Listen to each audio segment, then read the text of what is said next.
Os grupos de trabalho aí da equipe de transição entraram na terceira semana de atividades. Estão focados em preparar o primeiro relatório com o diagnóstico aí de cada área que vai ser entregue na semana que vem. A Ana Luísa Prazer está ao vivo lá na sede do governo de transição aqui em Brasília e traz os detalhes para a gente. Ana, boa noite.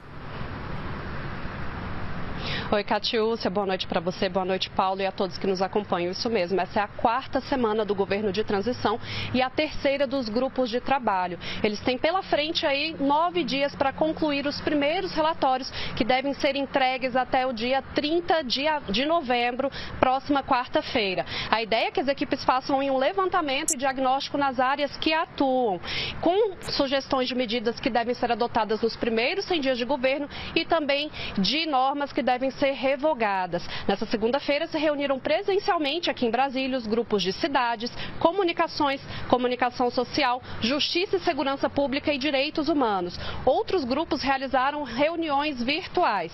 Quem passou por aqui mais cedo e conversou com a imprensa foi o ex-senador do Ceará, José Pimentel. Ele é integrante do grupo técnico de Previdência Social e disse que a equipe tem concentrado esforços aí para retirar da lista de privatizações a Dataprev, a empresa pública responsável por desenvolver soluções de tecnologia da informação para que todos os programas sociais possam funcionar corretamente. De acordo com Pimentel, o foco será melhorar o atendimento e fortalecer a TI, que ele considera essencial para melhorar os serviços. Nessa terça-feira, o grupo de desenvolvimento social vai se reunir com o ministro da Cidadania, Ronald Bento.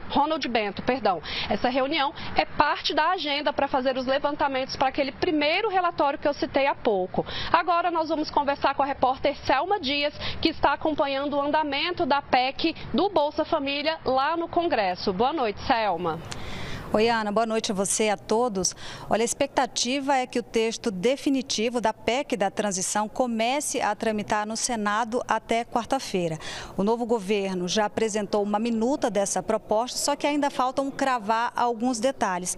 O documento atual, a gente já sabe, prevê retirar o Bolsa Família do teto de gastos de forma permanente e também autorizar uma despesa para o ano que vem de quase 200 bilhões de reais acima do limite previsto no orçamento.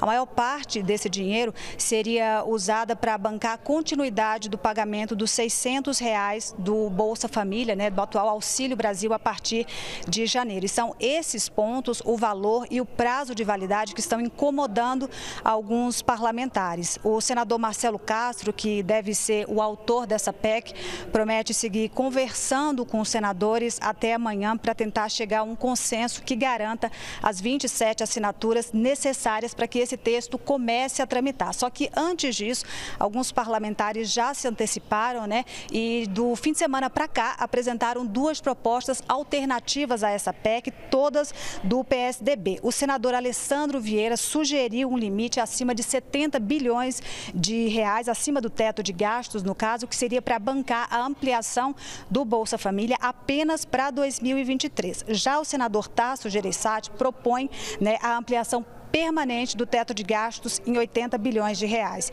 E aí, diante dessa repercussão, a própria equipe de transição já começou a falar hoje em alterar para 4 anos essa flexibilização do teto de gastos, que seria o tempo suficiente para bancar o Bolsa Família, garantir os recursos durante todo o mandato de Lula. Então, diante dessa repercussão toda, o texto continua sendo discutido e a gente tem aí um prazo bastante apertado para a aprovação dessa matéria, menos de um mês antes do recesso parlamentar. Paulo, Catiúcia, com vocês. Selma, obrigado pelas suas informações. E para que não fique dúvida, o nome do ministro da Cidadania é Ronald Bento.